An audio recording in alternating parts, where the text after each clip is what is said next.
It is time to lift another veil. There seems to be no end to the lies. It is important to understand that a science can be constructed out of almost anything. The indoctrination of heliocentrism and its subsequent scientific fields are primarily metaphysical and not rooted in the physical, observable world we inhabit. The satanic cabal could have easily told us that the earth was shaped like an oblong or triangle, and entire sciences and mathematical equations would have been dedicated to explaining this. Good science fiction works in the same way. The science adds up, but it doesn't make it a reality. Our reality is not governing the field of heliocentrism. We experience nothing that suggests our Earth is a globe. No, rather it is a concept or idea that is governing heliocentrism and leading many scientists further astray from discovering real truth.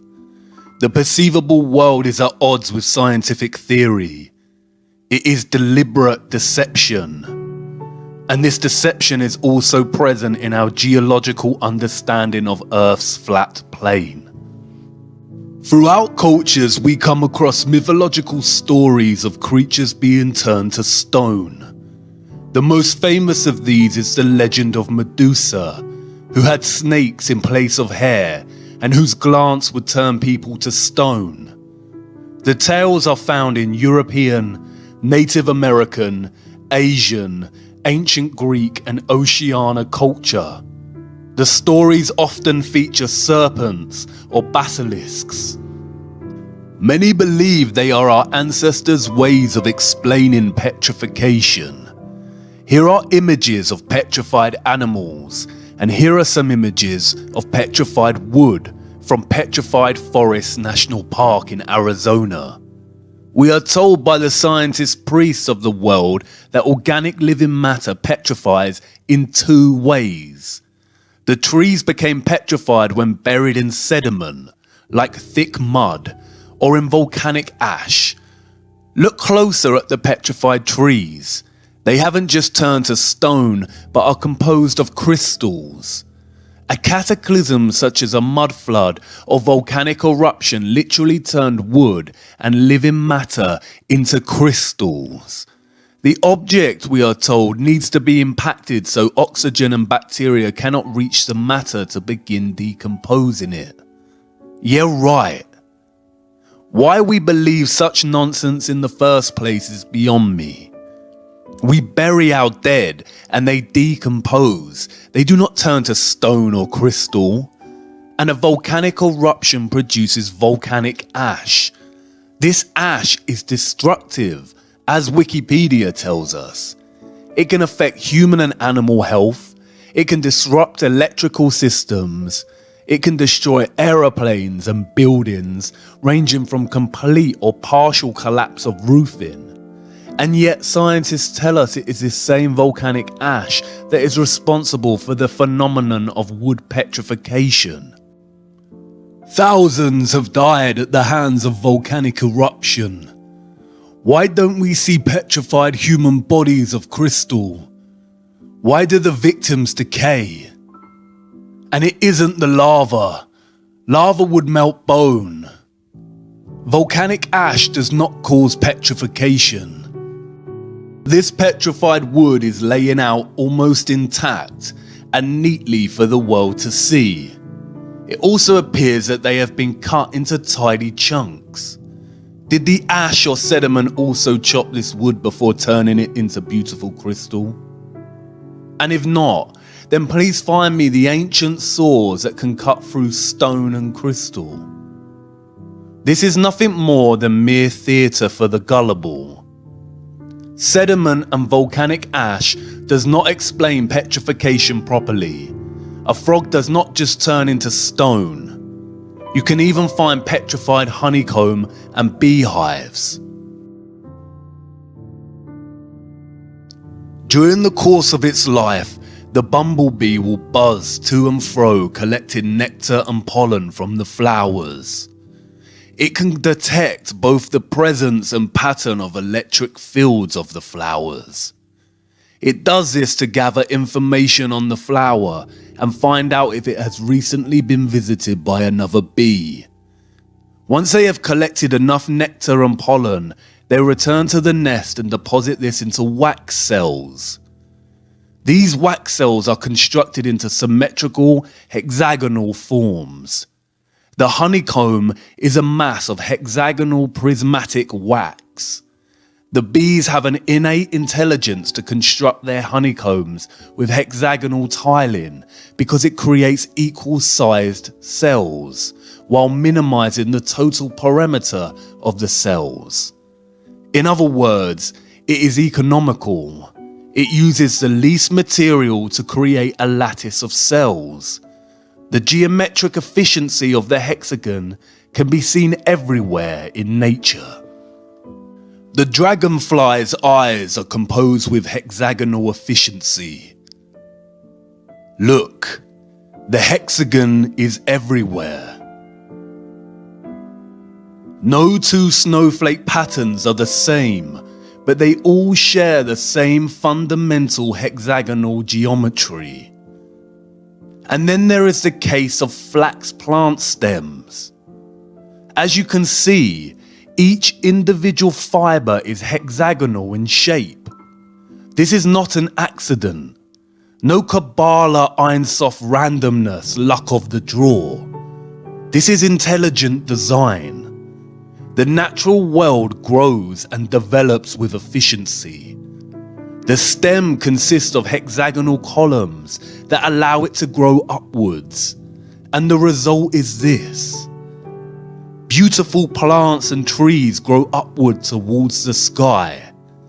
When we look at tree rings under a microscope, we see similar geometric patterns of the hexagon. Microscopic photographs of petrified wood shows these same hexagonal columns. But according to the scientific priests, there exist anomalies in our world. The basalt columns, perfect hexagonal columns that mirror the tight efficiency we see in organic living matter. Wikipedia and mainstream science tell us that columnar basalt formed due to the cooling of magma or lava flows. This is what lava looks like when active. And this is what it looks like when it has cooled and hardened. So how did magma or lava cool down and form hexagonal shapes so perfect in their geometric symmetry? This is Giant's Causeway in Ireland. Does it look like magma lava formed these huge, perfectly shaped hexagonal columns?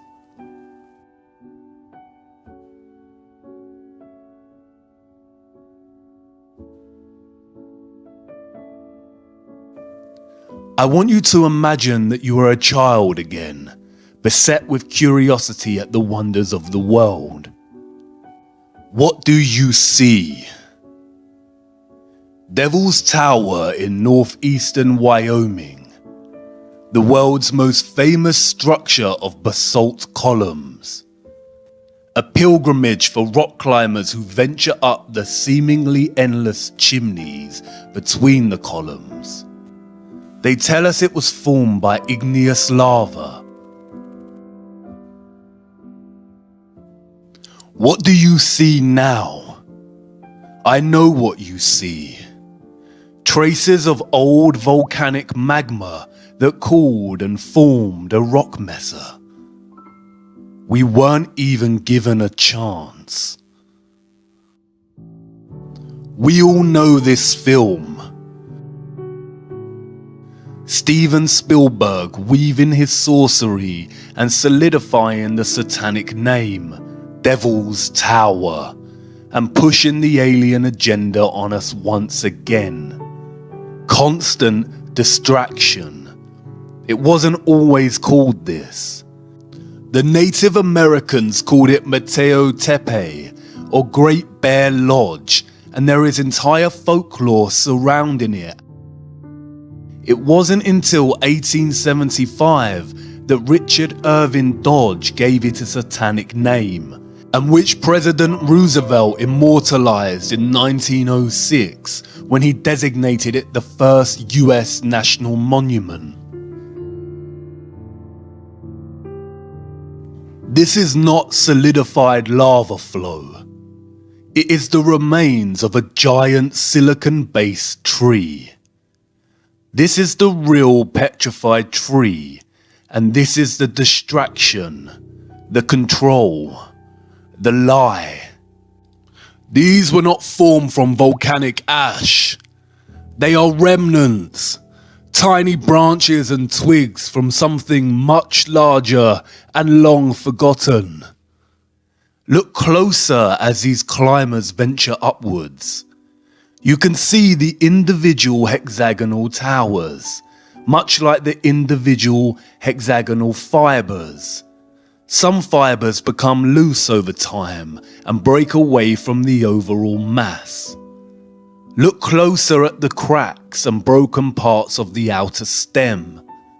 It's petrified epidermis, the layer of cells that cover the stems, much like our connective tissue fascia. The stems do not enter the ground horizontally, but bend into the ground like the base of a tree. Look at the plant stem flax again. See how the mass becomes smaller at the edges. Now look. We see the same thing here. Imagine the climber who thought of nothing else but rocks and never saw the tree. Look at the other basalt column wonders of the world. Please tell me how magma or lava formed this.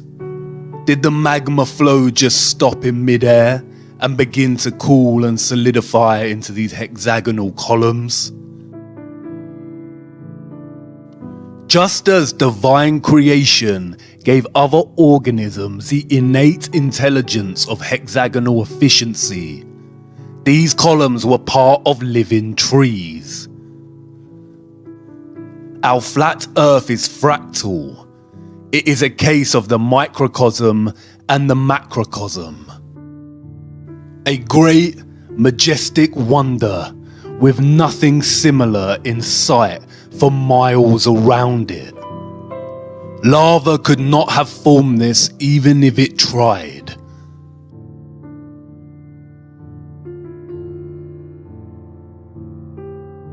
But you didn't notice, did you?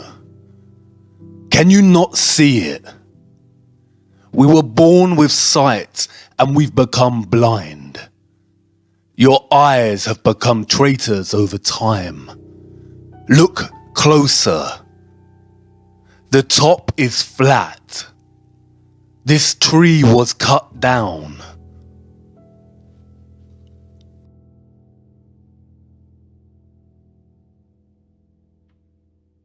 And this was just a small one.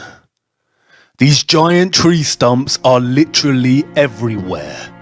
Look.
Not all of them were cut down, only the really good ones.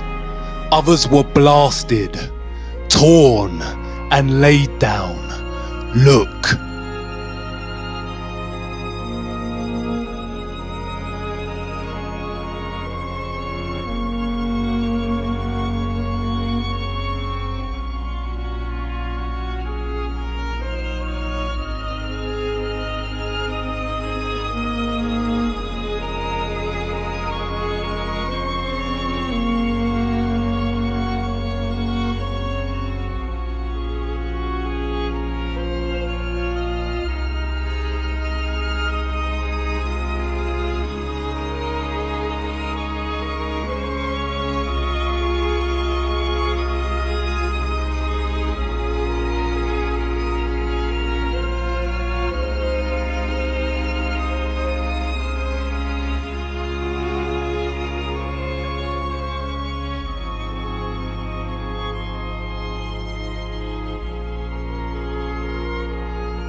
Why were these trees cut down?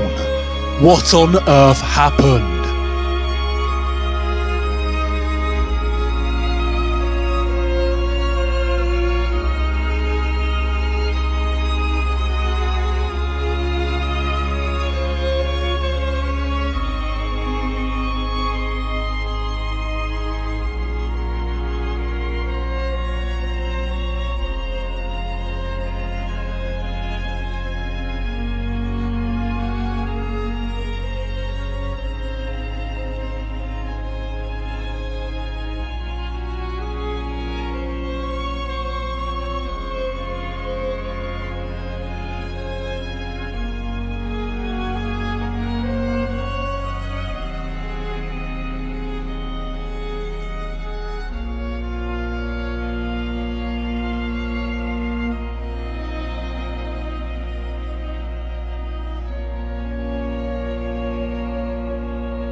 The basalt columns are likely a particular kind of plant, and not all of the giant trees of the world are formed from basalt columns, but other silicon structures. The giant trees were diverse in species and type, much like we see in our trees today. Not all of what we've learned to call mountains are giant trees. Eyes exposed to the light take time to adjust, but you will start to spot the difference. This is not a volcano. It's a pile of loose waste that was generated and piled up by giant machines. It has a perfect cone shape, like all loose structures. Lava and volcanic ash contain high levels of silica. They piled the grounded silicon and chemical waste of their activities here. These chemicals sometimes react with each other and sometimes burn. Any farmer will tell you compost heaps can start to heat up to the point of spontaneous combustion. The microcosm and the macrocosm. Silicon is the second most abundant element found in Earth's crust after oxygen. Silicon is structurally very similar to carbon. Many scientists have theorized that silicon-based life is possible. When silicon interacts with oxygen, it turns into quartz. This is a carbon-based tree, and this is a silicon-based tree. History is a lie. There was a silicon era in which trees grew to enormous heights, and they were made primarily of crystal, just like quartz. What we call rocks today are really just fragments of old giant trees and other living organisms. Rocks and stone are the phase between silicon and carbon life forms. There are no petrified organisms, just the remains of silicon-era organisms.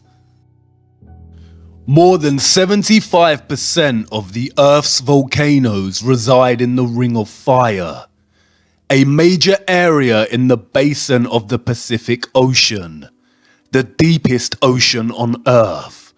Look at this image of our oceans without water. You can see the scarring and trenches on the ocean's floor. This is where they dug and mined the most. The Ring of Fire is home to the deepest trench on Earth, the Mariana Trench. It measures 2,550 kilometers in length and is over 10,000 meters deep. Look at all the other trenches in this area.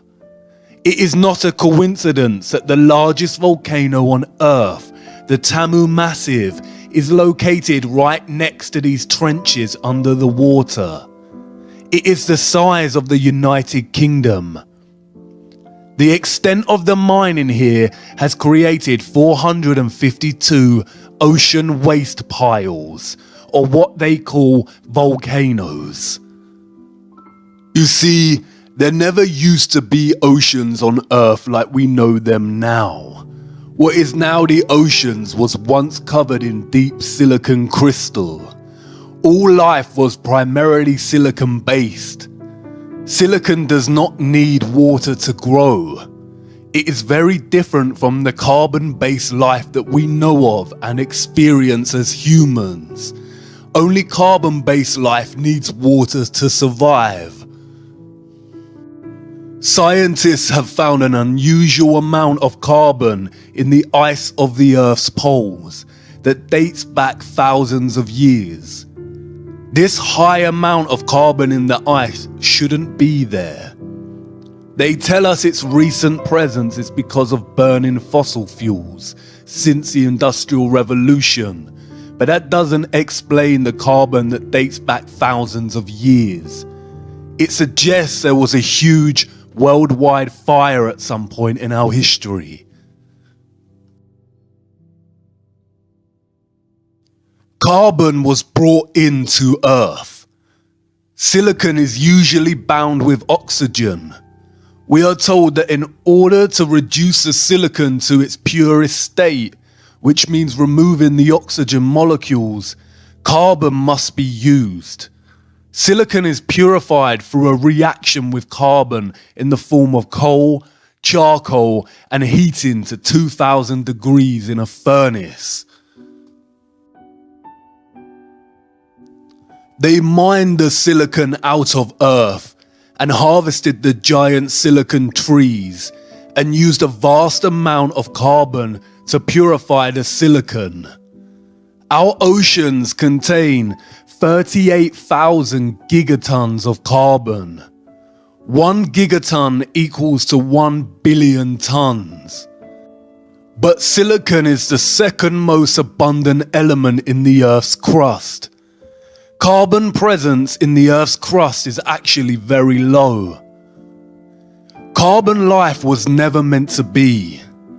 Earth would never have favored carbon-based life over other possible choices. A creator would never have favored carbon over silicon.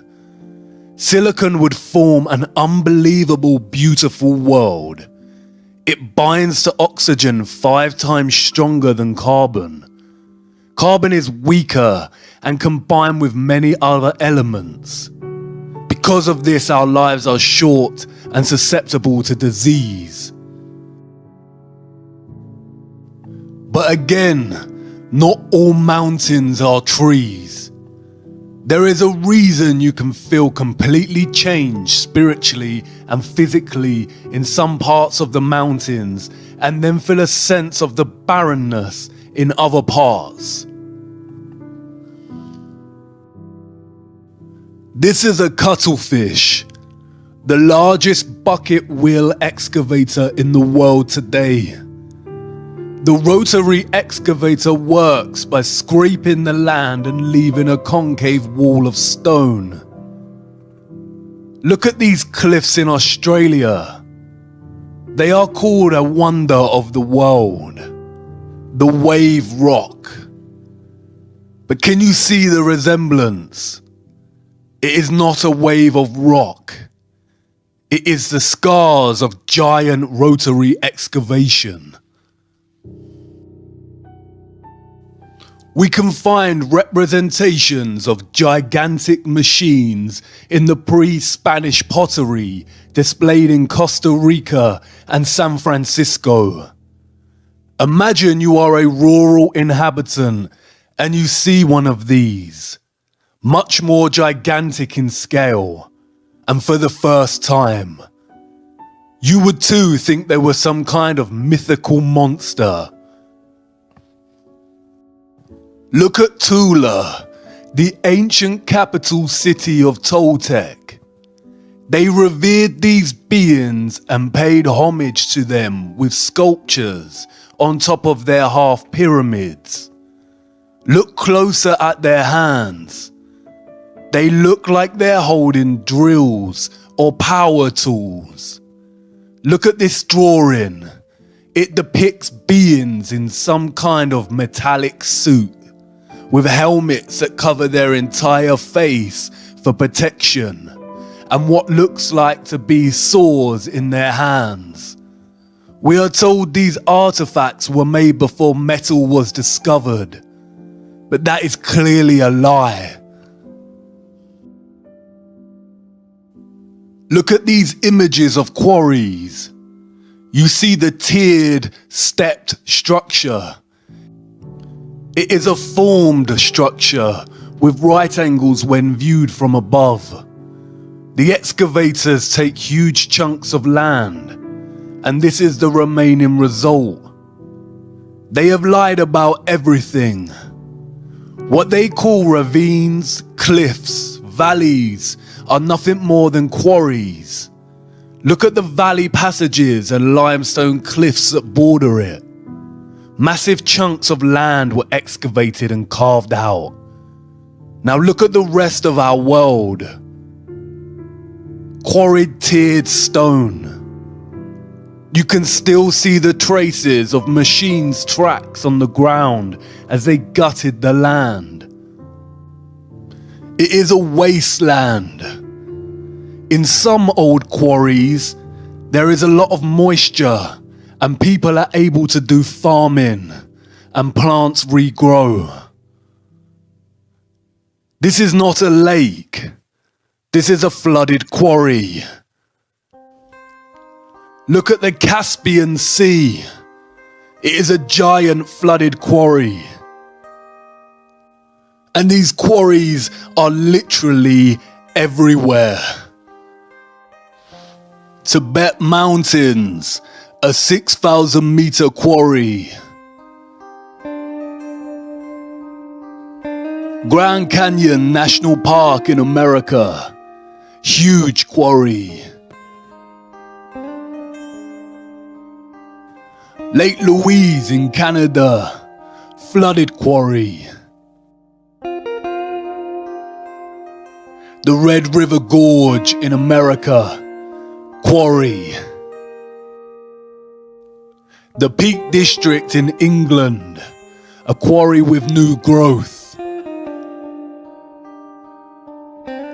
The Highlands in Scotland, a tiered quarry system.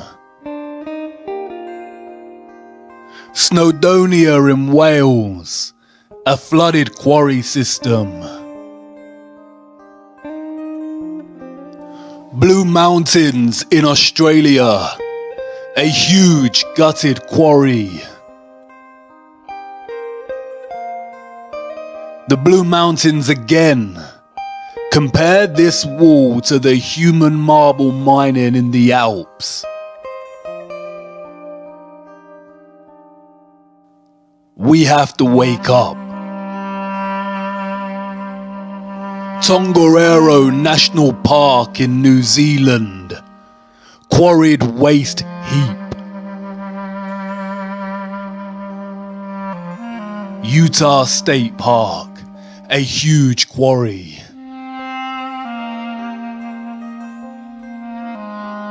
Bugatti Mountains, quarry waste. Zermatt Glacier in Switzerland, a quarried path with scarred tracks. Rainbow Mountain in Peru, a quarry heap full of chemicals. Lunar Crater Lake in Iceland, a flooded quarry.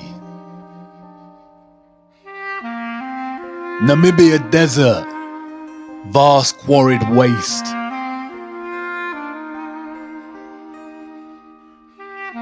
Egyptian Desert, the bottom layer is totally scraped out. Nothing grows here. There is no soil left. Deserts are completely artificial.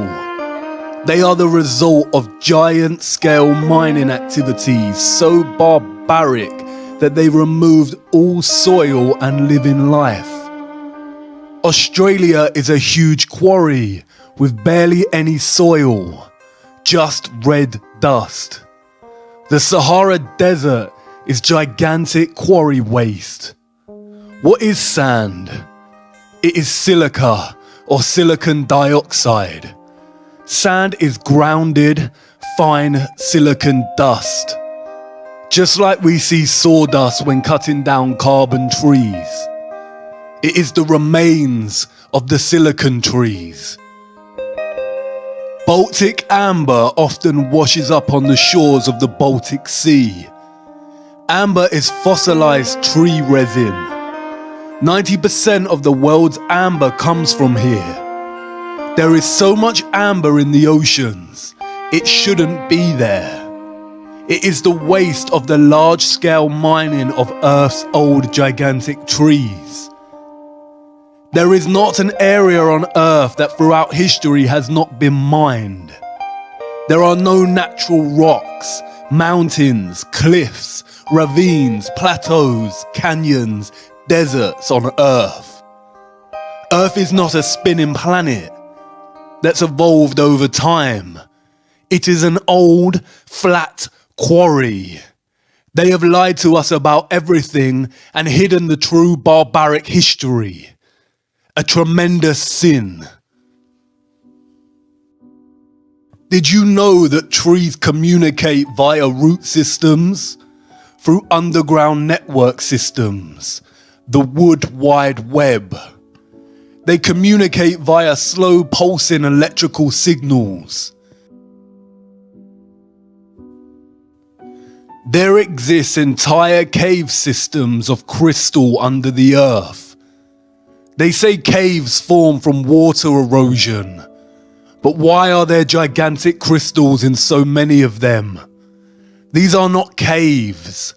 They are cut-off root systems of our old, majestic, giant silicon trees. Look at the rivers of our world from above. They look like excavated tree roots, because they are. They gutted our giant trees and their roots. Many river systems are actually the flooded, cut-off root systems of our old, majestic, giant silicon trees. It is not a coincidence that many of our giant tree stumps are located within national parks and protected land. It means we can't dig there and discover roots attached to these structures. Hollywood have mocked us and given us a vision that is most likely very similar to Earth's true history. Look.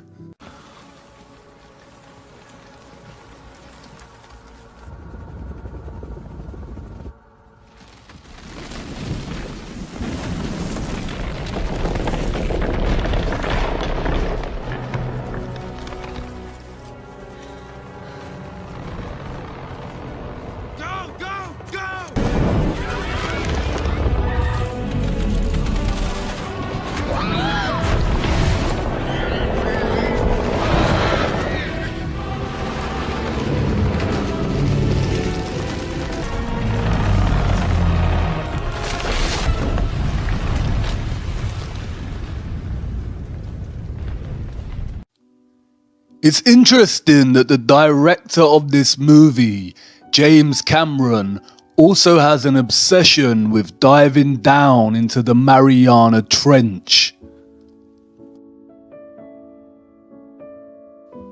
Silicon, we are told, is a powerful semiconductor. It is the primary element that makes computer chips possible. Memory chips and processors would not be possible without silicon. It holds memory. That's why they call our era the Silicon Era, and that's why it's called Silicon Valley. They came and brought in carbon so they could oxidize and retrieve pure silicon from our once beautiful world. It may have looked something like this. Why did they do this? What on earth happened? Carbon life was not supposed to be. If you look closer at the carbon element, we discover that it consists primarily of the isotope carbon-12. The carbon-12 isotope makes up 98.93% of the entire element of carbon. Carbon-12 is composed of 6 protons, 6 neutrons, and 6 electrons. Carbon is number 6 on the periodic table. It is the mark of the beast. Carbon life, human life as we know it, was created by the beast. 666. Maybe that's why humans have such an innate propensity for satanic, barbaric behavior. We must move towards truth, light, and goodness. Everything we have been told is a lie. Our entire history is a satanic fabrication, and the joke's on us. I want to show you something else. Old photographs. They said it was just for preservation and restoration, but you can make your own mind up.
I know.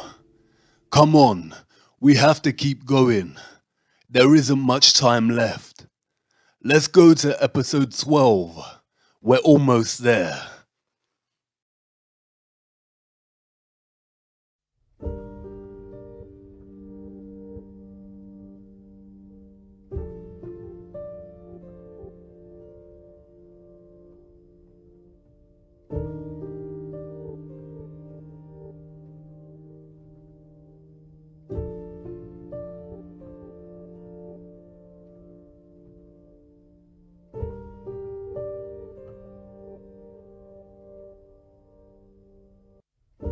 Once you regain your sight, it is very hard to go blind again.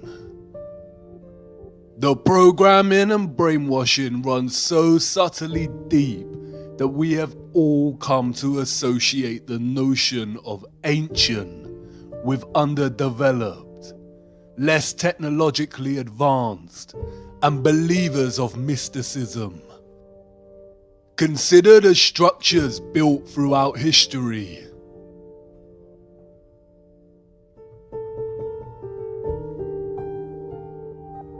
The ancient fortress of Ollantaytambo in Peru. These huge stone blocks are made from granite. They weigh between 40 and 120 tons, or between 36,000 and 120,000 kilograms. The world record for the deadlift in the weightlifting world is 500 kilograms. So how did the Incas transport this granite to such a high altitude location? Look at the way the stones fit so neatly together like jigsaw pieces. How did they cut granite with such precision? Look beyond the stones. Who were these gigantic steps made for? And by who? Babalovo Palace and its bath. This bath was allegedly created from a 160-ton piece of granite. 160 tons is 145,000 kilograms. The bath structure today weighs 48 tons, or 43,000 kilograms. They say it took the artist 10 years to create. But look, how perfect its curved structure is, and the upper rim of the bath. Yeah, right.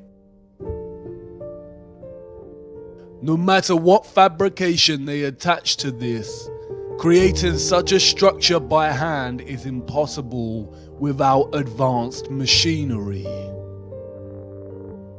Alexandra Column, erected in 1834. The column is a single piece of red granite. It weighs 600 tons, or 540,000 kilograms. Again, how did they lift this in the 1830s, and how was it carved to such perfection? Look at the intricacy displayed in the statues of Capella San Severo. These were allegedly crafted in 1753. It is obvious this is not handcrafted. Cutting through a single piece of pure marble with such perfect precision and attention to micro detail is impossible without some kind of advanced machinery. History as we know it is a lie. These all point to civilizations with advanced technology. The photographs of Stonehenge and the Temple of Abu Simbel tell us to be skeptical of other historical structures, such as the pyramids. It is likely that the pyramids are not as old as we are told. and they could have been constructed by anybody and at any time during history. It is likely that they were all constructed more recently with two primary purposes in mind: to deceive us and as a ritualistic place of worship, honouring their satanic gods. The first power tool, we are told, was not invented until 1895, and the first electric lamp in 1879. So how was this architecture crafted and constructed?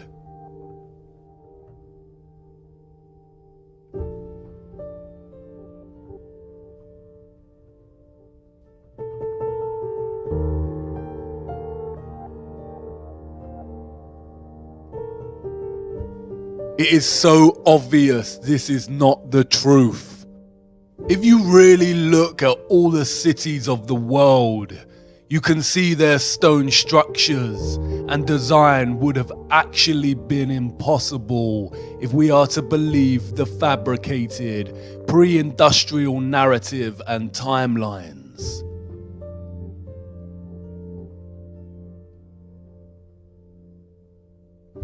There is an abundance of compelling photographic and structural evidence suggesting that the civilizations of the world experienced a cataclysmic mud flood in its recent history, which buried many cities.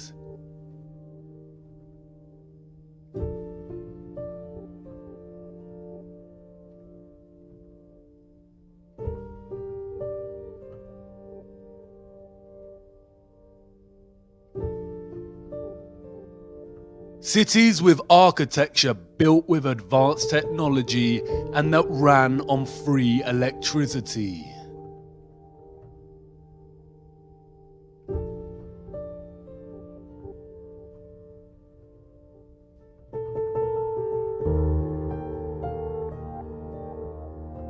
There also exists evidence of a worldwide nuclear war somewhere between 1780 and 1815.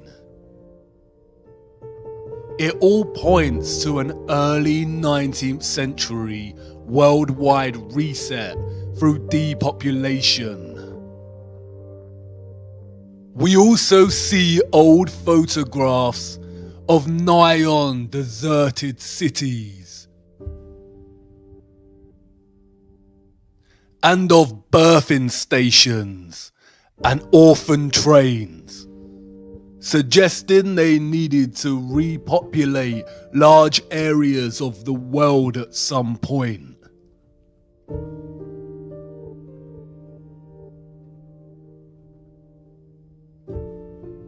It is likely that a lot of 18th and 19th century culture was designed to program and indoctrinate false history into these children. This is a topic to explore outside of this series, but it all suggests that our history has been heavily edited, timelines distorted and corrupted. The Mandela effect. Why do you think it was so easy for the Rothschilds to rise to power? Were they just really adept at manipulating the financial world? It is very likely that the rise of the Illuminati and the Rothschild banking took place against a different contextual background and much earlier in history. The Napoleonic War is likely a fabrication, and the war in which the Rothschilds came to power was a different kind of war. It is also highly likely that Tesla's story is not entirely true. It seems more accurate that he actually rediscovered free energy, and that's why it was suppressed immediately and not given a chance. It seems very convenient that photography was not officially invented until 1822. Are we advanced today? Yes, we have computers, but look at all the wires. Our infrastructure has not actually progressed. Trains, cars, and planes, in principle, are the same as they were when they were invented. Aesthetics and slight improvements in speed give the illusion of progress. Control and manipulation, both necessary as we advance technologically, because technology exposes their lies. Advanced cameras expose the lies of space. That is why the key methods for discerning truth from lies is to trust our own eyes, senses, and judgment over narrative. There is zero evidence of the heliocentric model on Earth.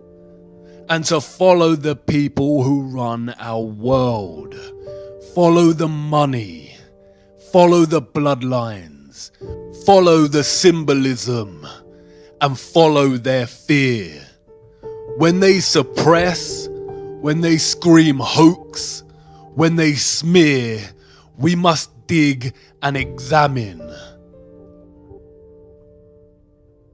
The question burns. Who or what cut down our giant trees and mined the earth? And where did all the mined material go? There are a handful of possible conclusions we can draw from studying the geological nature of our flat Earth. The first is that whatever beings mined Earth were undeniably more advanced technologically, industrially, and intelligently than the human species. The second is that they were obviously much larger than us as a species. You could reconcile the possibility that they were humans like us, but just technologically more advanced, and had developed the machines capable of committing such actions. But this is very unlikely. Mythological stories of giants abound in our culture, and these tales can be found in every single culture throughout history. In the Christian and Jewish biblical texts, we find accounts of the Nephilim. In ancient Greece and Rome, we have giants and titans. In the Quran, we have the people of Ad. Giants are present in scripture, mythology, oral history, folklore, literature, and movies. The Book of Enoch speaks about fallen angels, or the Watchers, beings that came from a realm above the firmament and began to interbreed with humans. And they became pregnant, and they bare great giants, whose height was 300 ells, who consumed all the acquisitions of men. And when men could no longer sustain them, the giants turned against them and devoured mankind. And they began to sin against birds and beasts and reptiles and fish, and to devour one another's flesh and drink the blood. The canonical Bible gives us the same account, this time naming these giants as the Nephilim. The Nephilim were on the earth in those days and afterward. During that time, the sons of the true God continued to have relations with the daughters of men, and these bore sons to them. They were the mighty ones of old times, the men of fame. The land that we have gone through as spies is a land that devours its inhabitants. And all the people that we saw in it are of great size. There we saw the Nephilim, and to ourselves we seem like grasshoppers, and so we seem to them. It would be naive to think the ancient texts have not been edited, or books of scripture hidden. The Vatican Apostolic Archives are highly secretive vaults containing thousands of texts inaccessible to the public. Even Wikipedia gives credence to the enormity of these vaults, stating that they contain 53 miles of shelving. What is important to remember is that the biblical texts also contain chronicles of their God, of their Lucifer. The deeper you travel down the rabbit hole, the more these texts surprisingly align with the reality of our world, and offer insight much better than any corrupted field of science. The Nephilim, we are told, were the nuclear weapon of Satan, full of destruction, wickedness, and corruption. They corrupted human genetics and were destroying the earth. The earth also was corrupt before God, and the earth was filled with violence. And God looked upon the earth, and behold, it was corrupt.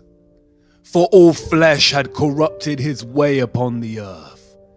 And God said unto Noah, the end of all flesh is come before me, for the earth is filled with violence through them. And behold, I will destroy them with the earth.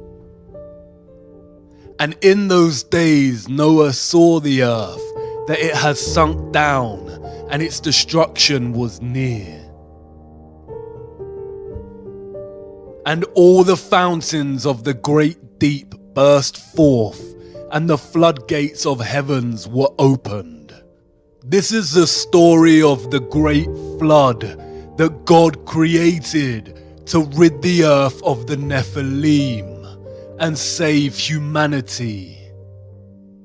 Noah survived because he was the only human whose genetics had not been corrupted by the Nephilim.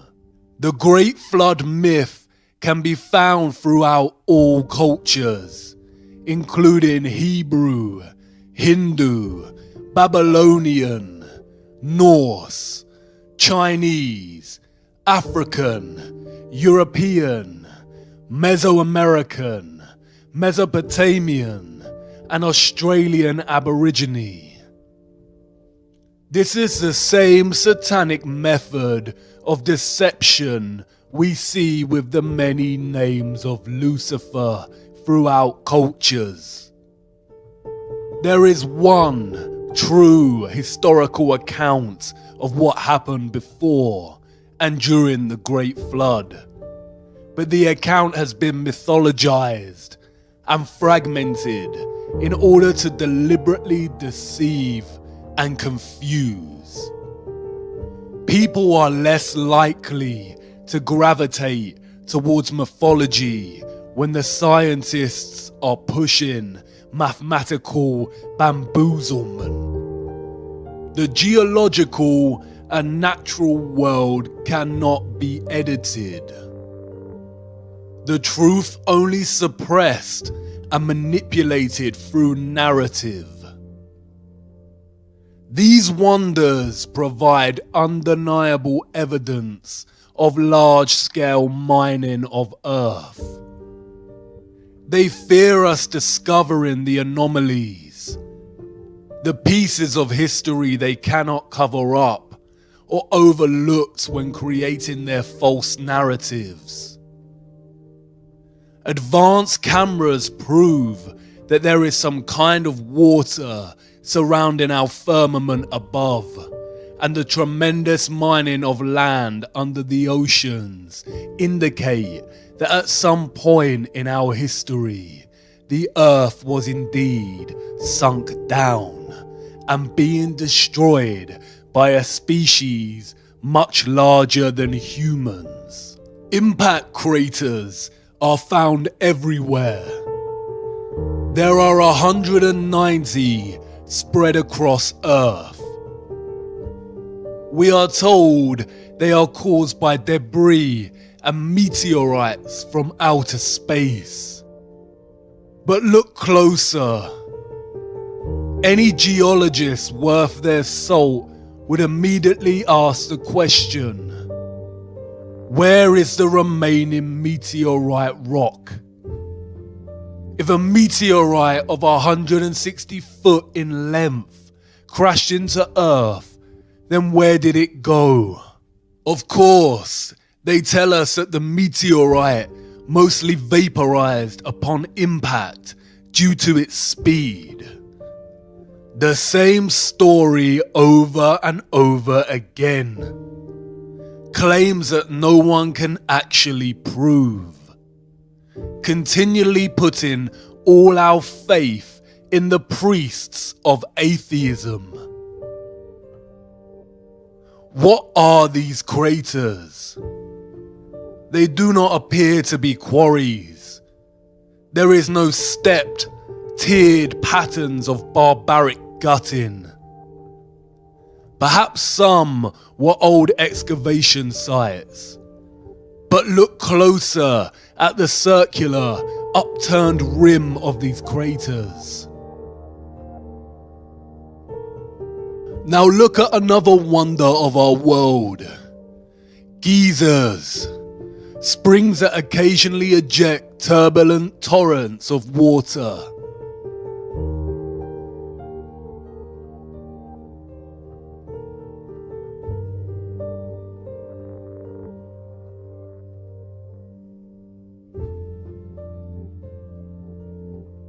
Can you see it?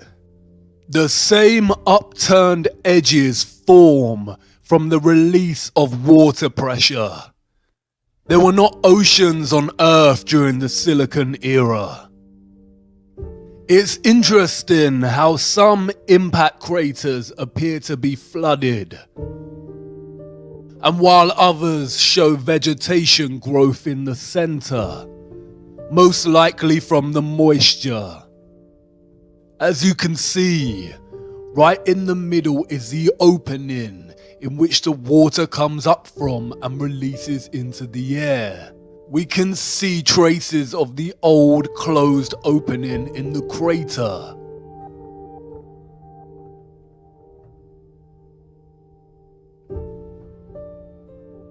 The microcosm and the macrocosm.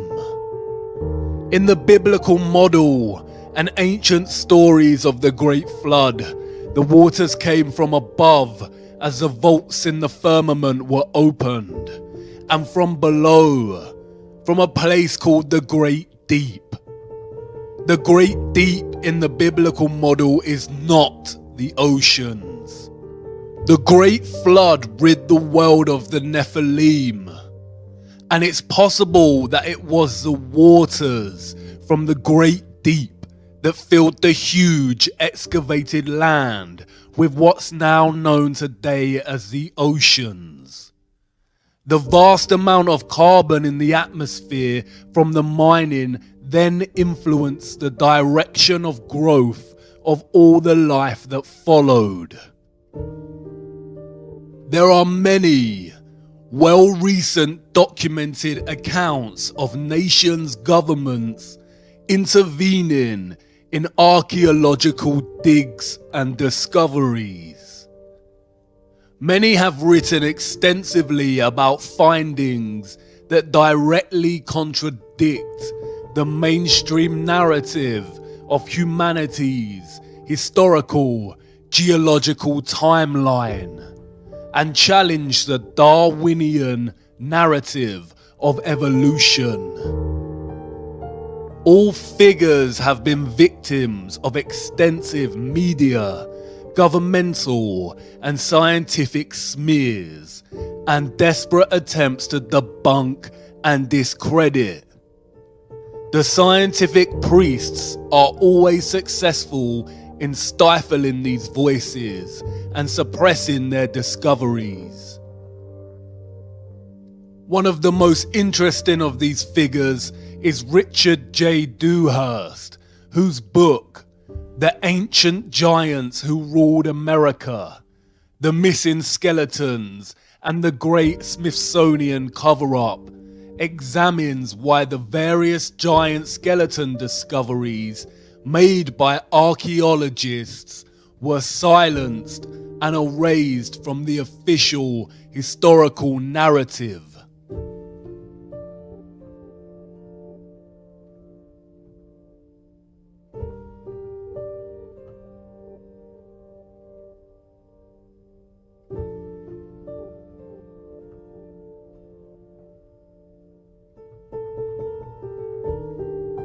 The idea of giants or of the Nephilim existing in our past seems stranger than fiction. Our satanic matrix programming kicks in, and the immediate reaction is to dismiss. But we have already accepted a very similar natural history, a corrupted half-lie. They've already told us that giants once roamed the earth, but in the form of these. We all know these, and it was a meteorite that supposedly wiped this species out. Can you see how they have corrupted a real truth and told us in their indirect way? Dinosaurs probably did exist, but not in the narrative or timeline they've given us. In a world of enormous silicon trees, there would be so much oxygen in the atmosphere.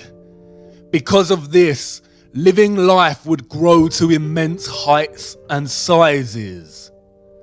All life back then was a lot bigger than it was today. Because of the oxygen, living creatures would also have lived much longer lives, some for hundreds of years. If giants did once exist, then why lie and hide it from us? Simply because it completely destroys the theory of evolution. It is no secret that Charles Darwin's grandfather, Erasmus Darwin, was a Freemason, as was the entire family's male lineage. Erasmus was not just any Freemason. He was a 33rd degree Freemason, the highest rank of the organization. The number 33 is highly satanic, used throughout their symbolism and rituals. Not only do the numbers produce their beloved 6 when added together, but 33 is also a direct allusion to the age Christ was when he was crucified, always mocking that which directly opposes their God. Darwin's theory of evolution is just that, a theory. The double standards are outstanding. Darwinism has always carried the title, the theory of evolution, just like gravity is the theory of gravity. But their scientific theories are forced upon us from birth and taught in our education systems as truths. When a conflicting theory arises, they are usually classified as conspiracy or pseudoscience. We need to wake up. The fact remains that Darwin's theory of evolution has never been proven. Just like gravity, we do not actually witness evolution taking place. There is literally no evidence of species evolving. We just have to have faith that at some point, millions of years ago, it took place. They have never found the missing link between humans and monkeys, and all subsequent militant work by figures such as Richard Dawkins and David Attenborough is nothing more than satanic programming and propaganda. I too was brainwashed by Dawkins' The God Delusion, a stupid mistake. Throughout the last century, scientists have desperately tried to find proof of evolution, enforcing so-called discoveries to the point of invention. They have claimed to have found a jawbone of the missing link, what is referred to as the Piltdown Man. For the next 40 years, scores of scientific articles, artistic reconstructions, and over 500 doctoral theses were written on this subject. But in 1953, tests proved conclusively that the Piltdown skull was actually human and only a few hundred years old, while the lower protruding jaw was from a recently deceased orangutan. A deliberate hoax. They lie. The 33rd degree Supreme Council of Freemasonry was held in Paris. Revealed in the minutes of their meeting is their promotion of evolution as science, while they themselves mock the theory.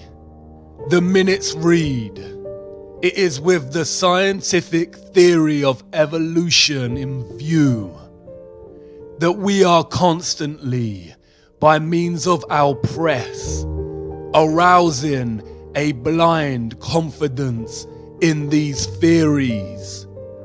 The intellectuals will puff themselves up with their knowledge, and without any logical verification of them will put into effect all the information available from science, which our agenteur specialists have cunningly pieced together for the purpose of educating their minds in the direction we want.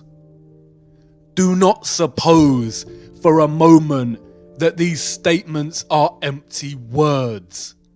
Think carefully of the successes we arranged for Darwinism. Darwinism had two objectives. The first, to dislocate the notion of creation as a real possibility, much like heliocentrism.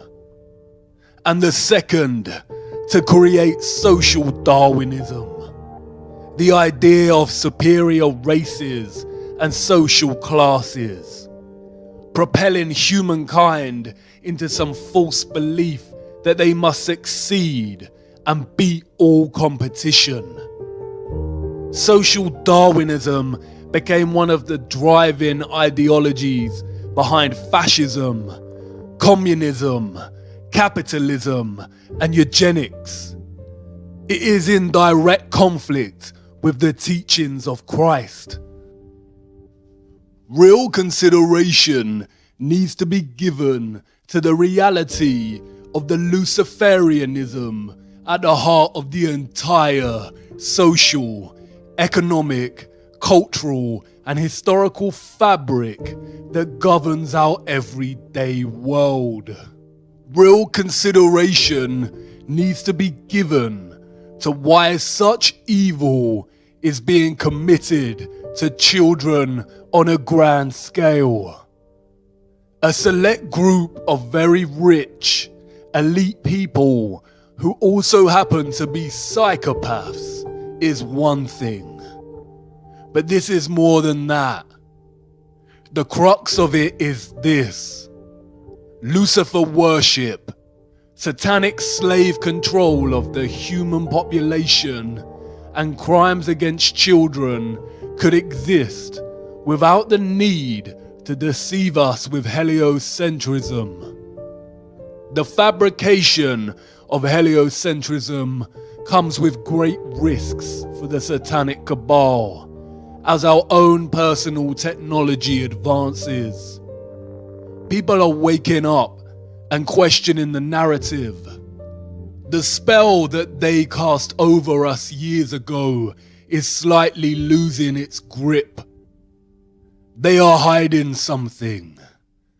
Perhaps the source of good, a creator, prophecy, of a land. We are their slaves. They continually lie to us, committing crimes against humanity in the name of their Lucifer, while we are kept slaves, making them rich and supporting their twisted democracy. The possibility of other lands and planes of existence that they control or are controlled by is very probable. Whether accounts of the Nephilim are truly accurate, it is not possible to say.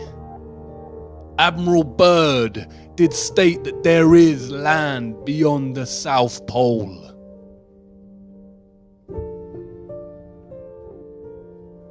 Old maps written off as a hoax or inaccurate show other land, extra territory. The vast amount of material mined from Earth and our old gigantic trees had to go somewhere. It is very possible that they have discovered a way out of the firmament at Antarctica and are able to leave.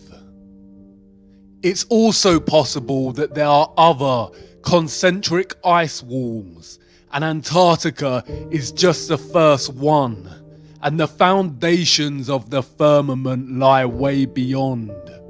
But there is a problem. They can only traverse this plane. They have never been able to go above or below, and that is their goal. The more you look closer, the more troubling it becomes, and the more it all aligns with the Christian biblical texts. Ye are of your father the devil, and the lusts of your father ye will do. He was a murderer from the beginning, and abode not in the truth, because there is no truth in him. When he speaketh a lie, he speaketh of his own, for he is a liar, and the father of it.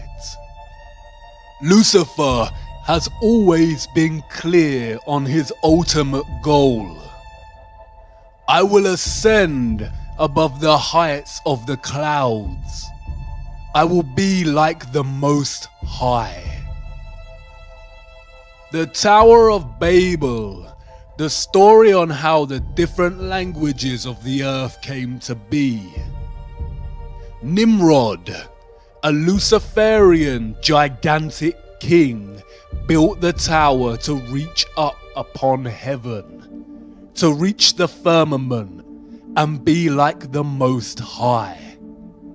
God saw what they were doing and broke the tower and scattered all people over the earth and divided them by different languages so they may not attempt this again.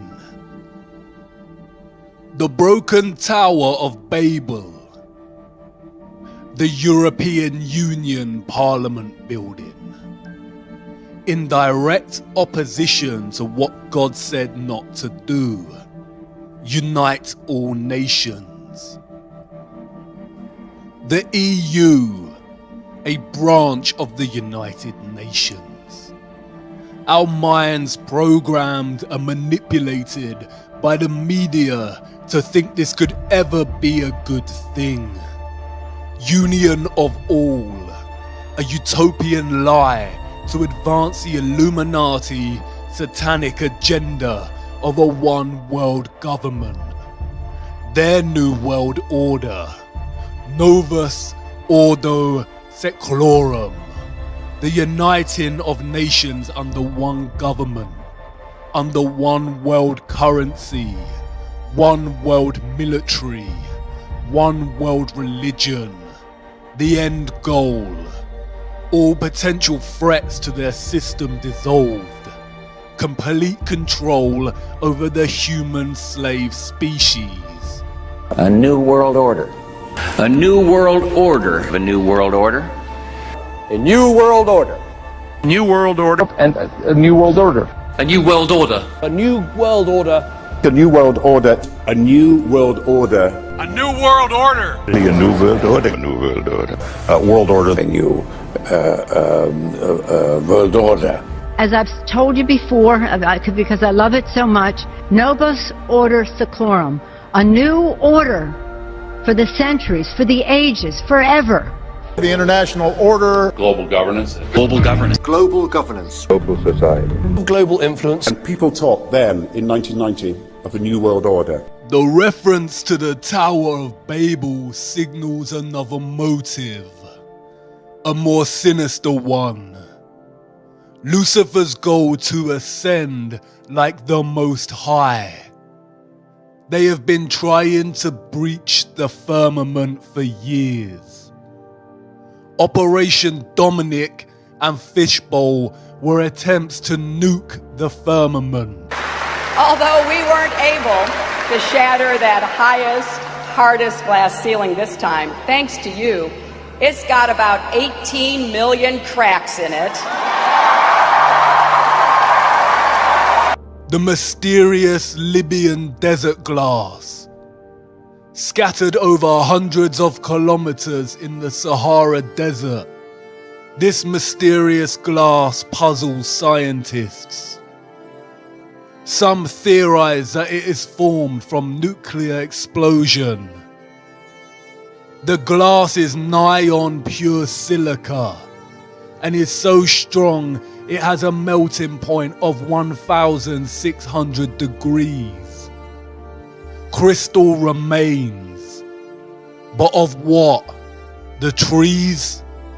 Maybe not. How many cracks did she say are in the firmament? This didn't always share the same name with a chocolate bar. Those before us called it the Great Rift. The ancient Greeks said it was a great path of destruction left by Phaeton, who tried to guide the chariot of Helios, the sun god, across the sky and lost control before being struck down by Zeus's lightning.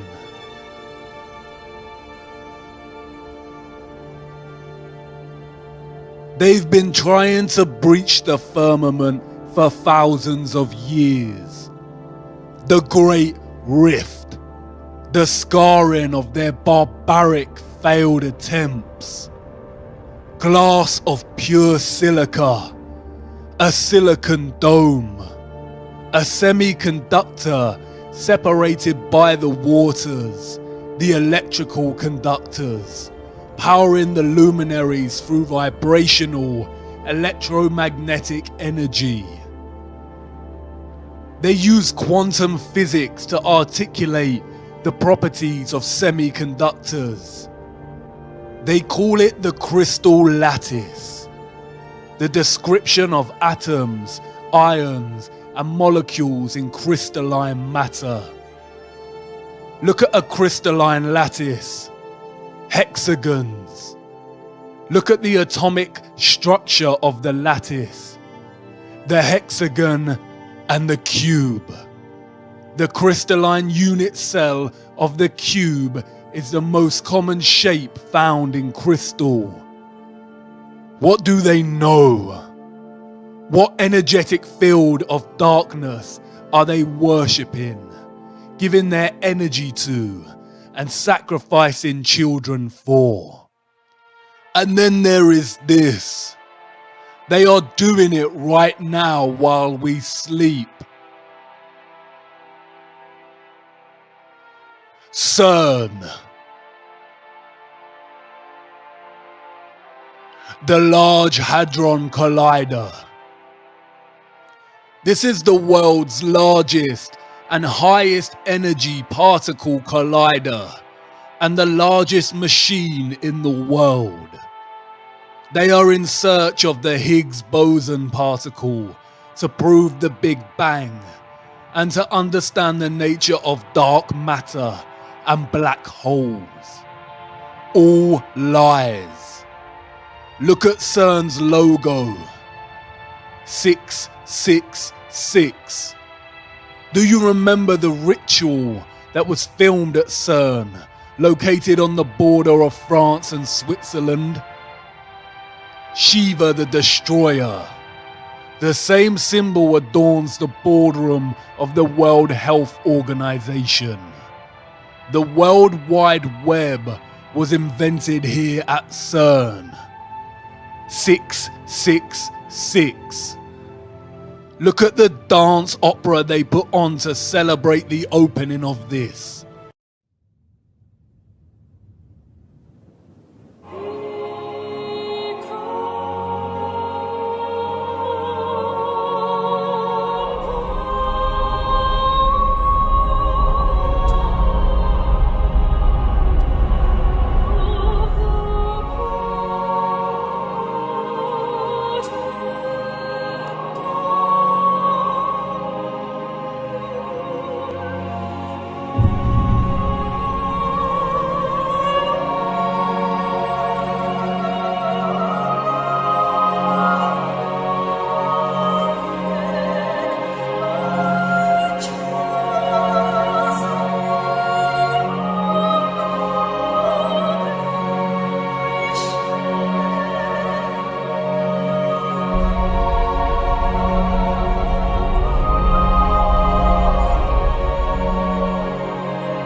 These are supposed to be scientists. This is a ritual full of Luciferian imagery. Lucifer, oh how you fell. Look, Shiva's dance of destruction. And the fifth angel sounded, and I saw a star fall from heaven unto the earth, and to him was given the key of the bottomless pit. And they had a king over them, which is the angel of the bottomless pit, whose name in Hebrew tongue is Abandon, but in the Greek tongue hath his name Apollyon. Apollyon, Apollo again, the moon landing missions. The town in France where CERN is located is called Saint-Jean-Pully. The name Pully comes from the Latin, a polyasum, and it is believed that in the Roman times a temple existed in honor of Apollo, right here where this French town is situated. And the people who lived there believed that it was a gateway to the underworld. What did God banish to the bottomless pit? The souls of the Nephilim. You've seen this geometry before. The 8-spoked wheel. It is the wheel of time.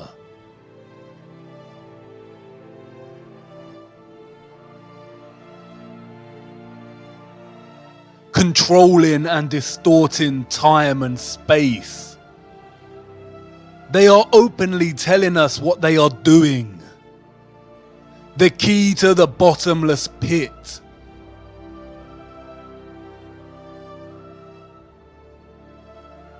They are trying to open a portal to another realm or bring something out into our realm. The bottomless pit. They are trying to let something out. And the Pope is ready to welcome extraterrestrials.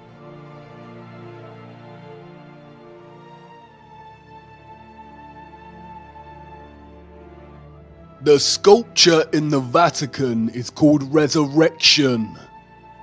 Does this look like Christ to you? They are trying to resurrect something, but it is not Christ, and they are not aliens. The whole alien deception has been programming us from the beginning to accept something other. Some kind of life that is not human, but something else. Look at the satanic symbolism at the ceremony dedicated to the opening of the Gotthard Tunnel in Switzerland. This was put on by CERN.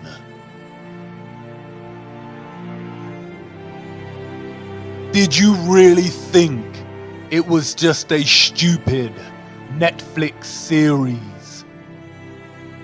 And look who it is. Up to no good. Alice. Desperately trying to go into or get out of Wonderland. They are telling you what they are doing with Alice. Trying to go down into the rabbit hole. Into the bottomless pit. Through these experiments, they discovered something called the rainbow universe and rainbow gravity. More nonsensical bamboozlement concealing what they are really looking for. Return to ancient Norse cosmology. Can you see it? A rainbow bridge connecting our flat earthly plane, which they called Midgard, with another realm, a realm underneath.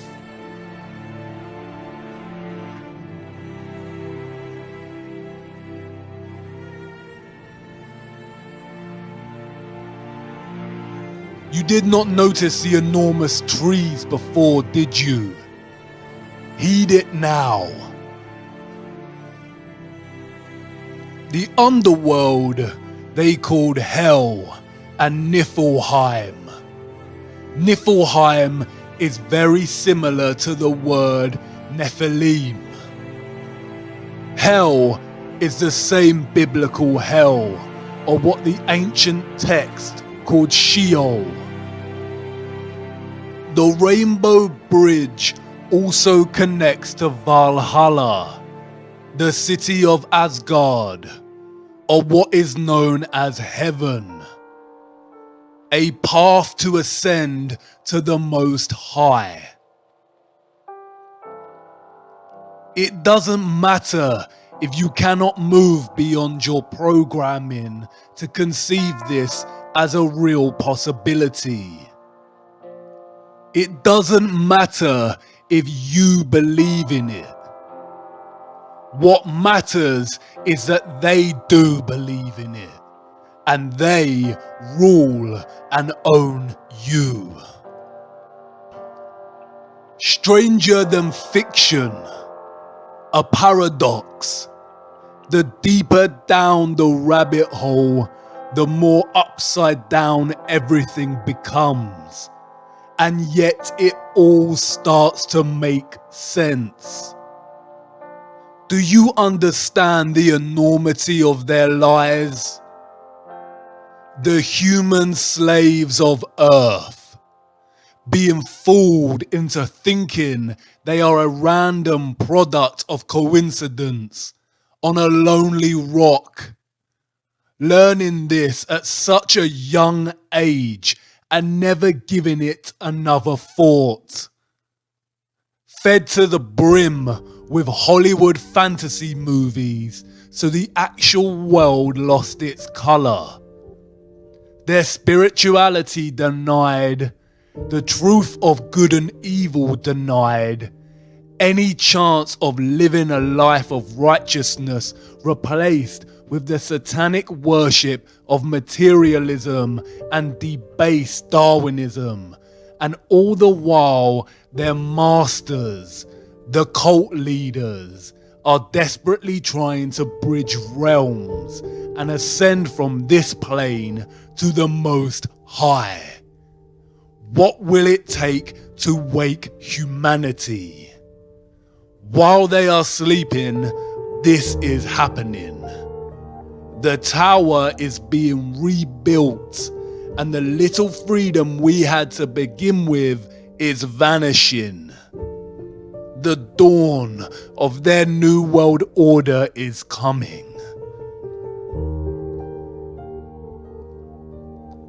But I know you've stirred, viewer, and I'm grateful for it. Now is not the time to lose faith. We have to tumble down one last rabbit hole before I let you go. What I am going to show you should restore your faith and hope. Come on now, our final stop has arrived.